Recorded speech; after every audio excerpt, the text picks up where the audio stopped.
జై హో బీసీ కార్యక్రమానికి సభకి విచ్చేసిన బీసీ సోదరులందరికీ, వేదిక పైన ఉన్న జనసేన నాయకులకి, తెలుగుదేశం నాయకులకి,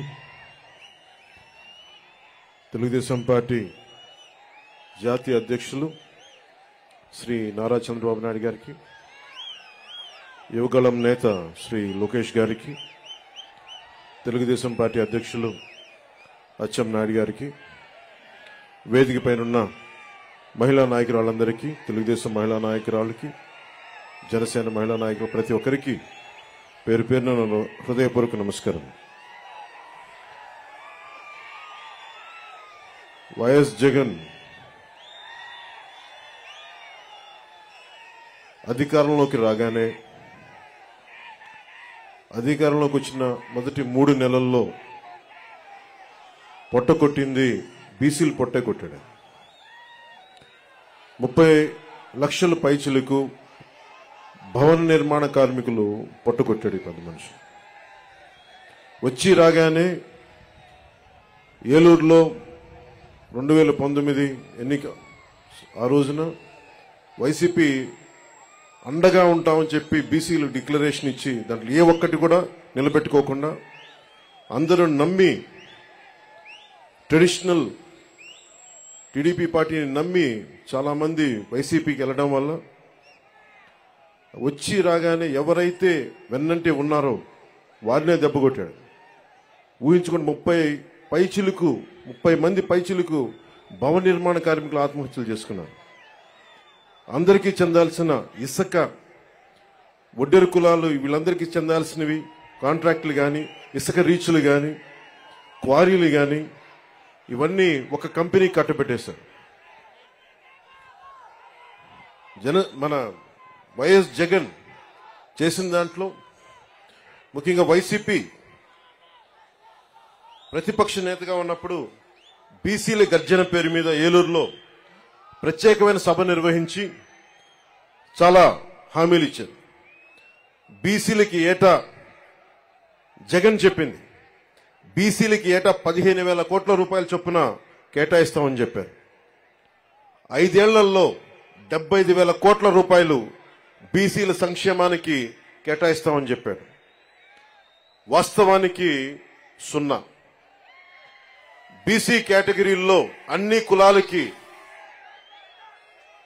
153 కులాలను గుర్తించమని బీసీ సంఘాలందరూ కోరుకుంటా ఉంటారు. దాన్నే కుదించి 139 కార్పొరేషన్లు పెడతామని చెప్పి దానిని 53 కార్పొరేషన్లు కుదించి 56 కార్పొరేషన్లు కుదించి వాటికి కుర్చీలు కూడా లేని పరిస్థితి. బడ్జెట్ 0. వైఎస్ఆర్ చేయూత పథకం కింద 45 ఏళ్లు నిండిన ప్రతి మహిళకి 75,000 అందిస్తామని చెప్పారు. బీసీ మహిళలకి పథకం అందుతున్న లబ్ధిదారుల్లో చాలా వరకు కోత పడతా ఉంది. శాశ్వత ప్రాతిపదికన బీసీ కమిషన్ ఏర్పాటు చేస్తామని చెప్పారు. ప్రత్యేక బీసీ కమిషన్ ఊసేలేదు. బడ్జెట్లో 3వ వంతు బీసీలు కేటాయిస్తామని చెప్పారు. అది పూర్తిగా విస్మరించారు. ఇందాక బీసీ డిక్లరేషన్ చూస్తున్నప్పుడు బీసీ ప్రత్యేక రక్షణ చట్టం చూడగానే నాకు ఒకటే గుర్తొచ్చింది.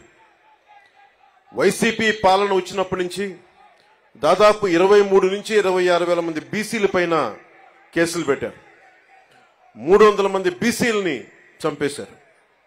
ఇంకా అచ్చెన్నాయుడు గారు లాంటి బీసీ నాయకుల మీద ఎలాంటి దాడులు జరిగినాయో, ఇంకా ఎస్సీల మీద ఎలాంటి దాడులు జరిగినాయి మీ అందరికీ తెలుసు. ముఖ్యంగా ఈరోజు బీసీ సభలో కాబట్టి ప్రత్యేకంగా బీసీ నేను సంఘటనలు చెప్తా ఉన్నాను.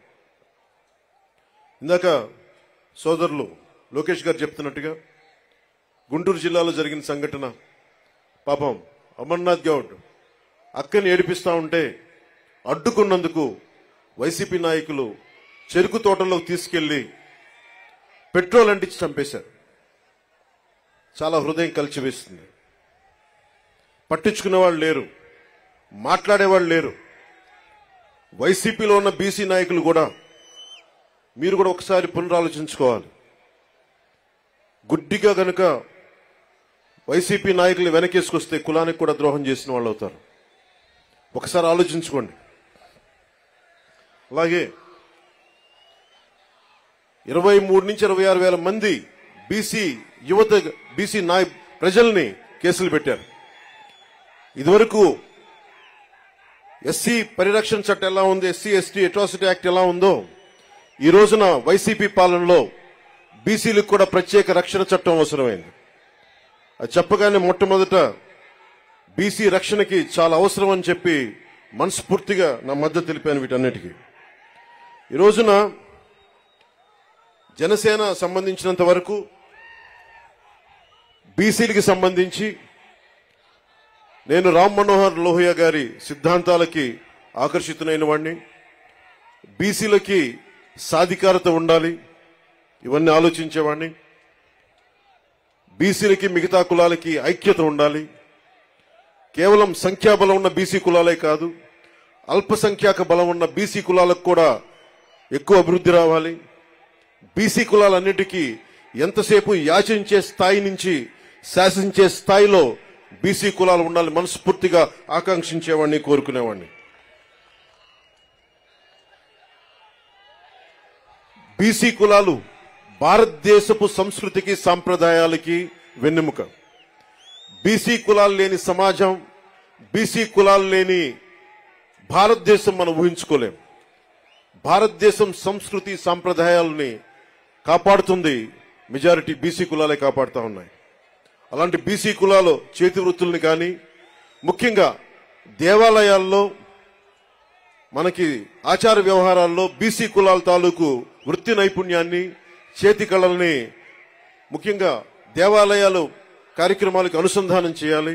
తద్వారా వాళ్ళకి చాలా బలమైన ఆర్థిక పరిపుష్టి కలిగించే అవకాశం ఉందని నాకు చాలా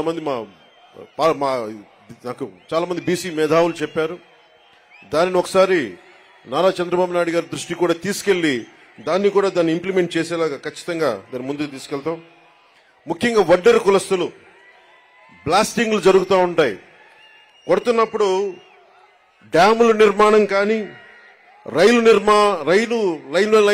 లైన్ల నిర్మాణం కానీ ఇవన్నీ వడ్డెర కులస్తుల ద్వారా జరిగాయి బ్రిటిష్ హయాంలో. అలాంటి వడ్డెర కులస్తులు ఈ రోజున పాపం బ్లాస్టింగ్ లో దెబ్బలు తింటా ఏ క్వారీలు కొడతారో ఆ క్వారీలకు వాళ్ళకి హక్కు లేకుండా పోయింది. జనసేన తెలుగుదేశం ప్రభుత్వం ఉమ్మడి ప్రభుత్వంలో వడ్డెర్లకి బలమైన ఆర్థిక పరిపుష్టి వచ్చేలా వాళ్ళకి ఖచ్చితంగా వారికి దాంట్లో సింహభాగం ఉండేలా చూడాలని మనస్ఫూర్తిగా కోరుకుంటా ఉన్నాం. అలాగే వడ్డెర్లు కాంట్రాక్ట్ వ్యవస్థల్లో నలిగిపోతా ఉన్నారు. వడ్డెర్లు మనకి ముఖ్యంగా ఈ క్వారీ మైనింగ్లో చనిపోతే కాంట్రాక్టులు మట్టి ఖర్చులు తప్ప ఇంక దేనికి అండగా నిలబడే పరిస్థితులు లేదు. నేనే స్వయాన కర్నూలులో ఈ పరిస్థితిని చూశాను. అలాగే యువతరం బీసీ యువతలో కుల వృత్తుల మీద ఆధారపడలేని పరిస్థితి ఉంది. ప్రత్యామ్నాయ అవకాశాలు కావాలి. వీటన్నిటి మీద చాలా సమూలంగా ఆలోచించాల్సిన అవసరం ఉంది.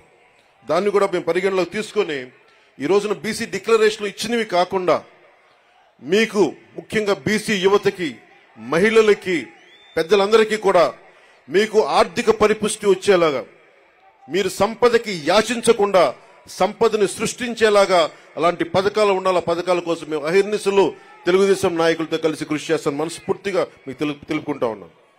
అలాగే ఇంకొకటి పెద్ద సమాజమైన వాడబలిజ, అగ్నికుల క్షత్రియులు, జాలరి, పల్లెకారులు, పల్లెకాపు, గంగపుత్రులు, ముతరాసులు, ఇవన్నీ ఇత్యాది పల్లెకారుల కులాలన్నీ కూడా ప్రత్యేకమైన దృష్టి సారించాలి.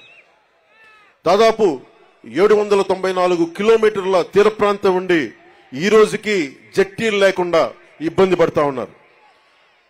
ఇప్పుడు గంగవరం పోర్ట్ లాంటిది నిర్మాణానికి పల్లెకారులు, జాలర్లు, మత్స్యకారులు ప్రాణాలు పోయినాయి. తిరిగి వాళ్ళకి ప్రత్యామ్నాయ అవకాశాలు కల్పించడంలో నిజంగా వెనుకబడి ఉన్నాం. తెలుగుదేశం జనసేన ప్రభుత్వం రాగానే అలాంటి మత్స్యకారులందరికీ అండగా ఉంటాం. అలాగే ప్రతి 30 కిలోమీటర్లకు కూడా జట్టీలు ఉండాలనేదే నా ఉద్దేశం. దాన్ని కూడా చంద్రబాబు నాయుడు గారి దృష్టికి తీసుకెళ్లి ప్రభుత్వం ఏర్పాటు చేయగానే ఎంత తొందరగా ప్రారంభించాలో, ఎంత త్వరగా జట్టీలు ప్రారంభించాలో కూడా దాని వైపు దృష్టి సారిస్తాం. ముఖ్యంగా మత్స్యకారుల పిల్లల్లో బాల కార్మికులు ఎక్కువైపోయారు, స్కూళ్లు సరిగ్గా లేక. అలాంటి చోట్ల ఆశ్రమ పాఠశాలలు ప్రారంభించాలని నేను మనస్ఫూర్తిగా ఆకాంక్షిస్తున్నాను. అలాగే మేము చేసింది, మా నాయకర్ గారు కానీ మేమందరం చేసింది, జగన్ వచ్చి రాగానే బీసీల దగ్గర డబ్బు ఉండకూడదు, బీసీల దగ్గర డబ్బు ఉండకూడదు, పల్లెకారుల దగ్గర డబ్బు ఉండకూడదు, మత్స్యకారుల దగ్గర డబ్బు ఉండకూడదు అని చెప్పి జీవో 217 పట్టుకొస్తే ఆ రోజున మేము నర్సాపూర్లో నేనే స్వయంగా ఆ జీవో 217 2 ముక్కలుగా చించేశాం. ఏదైనా సరే ఒకటే మాట చెప్పి నేను ముగిస్తా ఉన్నాను. మీ అభివృద్ధికి 153 కులాల సముదాయమైన బీసీ కులాలకి జనసేన అండగా ఉంటుంది. మీకు ఆర్థిక పరిపుష్టిని చేకూర్చేలా మీకు అండగా ఉంటాం. మీ మీద దాడులు జరిగితే మా ప్రాణాలు అడ్డేసి మరి మిమ్మల్ని కాపాడుకుంటాం. అలాగే అన్ని కులాలతో కూడా, ముఖ్యంగా మన బీసీ కులాల్లో కూడా ఐక్యత చాలా అవసరం. ఈ రోజున మనల్ని మనం ముందుకు తీసుకెళ్లాల్సిన పరిస్థితి ఉండి 153 కులాలంటే దాదాపు 53% పై శాతం జనాభా, 5 కోట్ల జనాభాలో అత్యధిక శాతం బీసీలే. అత్యధిక శాతం ఉండి ఈ రోజున మన ప్రాణరక్షణకి చట్టాలు కల్పించుకునే పరిస్థితిలో ఉన్నామంటే జగన్ గారి నుంచి అది జగన్ గొప్పతనం కాదు, మన అనైక్యత, మన బీసీ కులాల్లో ఉన్న అనైక్యత. మన ఐక్యతగా ఉంటే ఏ జగన్ కాదు, ఏ భూతం కూడా మనల్ని ఏమీ చేయలేదు. నేను అందుకనే ఇదే మంగళగిరిలో వైసీపీ వ్యతిరేక ఓటు చీలకూడదు అన్న మాట అన్నానంటే మన బీసీలు బాగుండటానికి కూడా దాని వెనుక మూల కారణం. మీ భవిష్యత్తు బాగుండాలి, అందరూ ఆనందంగా ఉండాలి.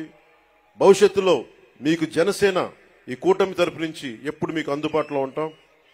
ఎందుకంటే టీడీపీకి ఉన్న మంచి పేరే రామ్ మనోహర్ లోహియా గారి ఆలోచన ధోరణితోటి బీసీలకి అత్యధికంగా పీటు వేసిన పార్టీ. దాన్ని ఎవరు కాదనరు, విస్మరించలేరు. మనస్ఫూర్తిగా వెనకబడ్డ కులాలకి అండగా నిలబడినందుకు రామారావు గారిని ఒక్కసారి స్మరించుకుంటూ, మనస్ఫూర్తిగా మహానుభావుడు, నిజంగా అధికారం రాని కులాలకి అధికారాన్ని కల్పించిన వ్యక్తి. రామ్ మనోహర్ లోహియా గారి స్ఫూర్తిని 80s లో ఆయన ముందుకు తీసుకెళ్లారు. అలాగే ఈ రోజున మనందరిపైన ఉన్న ఇది బాధ్యత కూడా, ఇంకా చాలా కులాలు ఉండిపోయినాయి దూరంగా. జగన్ వచ్చి రాగానే 34% ఉన్న స్థానిక ఎన్నికల్లోనూ 34% బీసీలకు రిజర్వేషన్ ఉంటే దాన్ని 24% తగ్గించారు. 24% తగ్గిస్తే 16,800 మంది బీసీలు స్థానిక నాయకత్వాన్ని కోల్పోయారు. తిరిగి జనసేన తెలుగుదేశం ప్రభుత్వం రాగానే ఇదివరకట్లాగే 34% పునరుద్ధరించాలి. అలాగే బాగా నచ్చింది నాకు ఈ దీంట్లో, తిరిగి కేంద్ర ప్రభుత్వానికి 33% చట్టసభలో రిజర్వేషన్ కల్పిస్తామని చెప్పింది కూడా నాకు మనస్ఫూర్తిగా దానికి ఆనందం అనిపించింది. సో దీనికి ఈ బీసీ డిక్లరేషన్కి మనస్ఫూర్తిగా జనసేన మద్దతు ఉంది. నేను అహర్నిశలు మీ అభివృద్ధి కోసం కృషి చేస్తానని తెలుసుకుంటూ, తెలుగుదేశం వర్ధిల్లాలి, జనసేన వర్ధిల్లాలి అని మనస్ఫూర్తిగా కోరుకుంటూ, బీసీలు సాధికారత, రాజ్యాధికారం సాధించాలని మనస్ఫూర్తిగా ఆకాంక్షిస్తూ సెలవు తీసుకున్నాను. జై హింద్.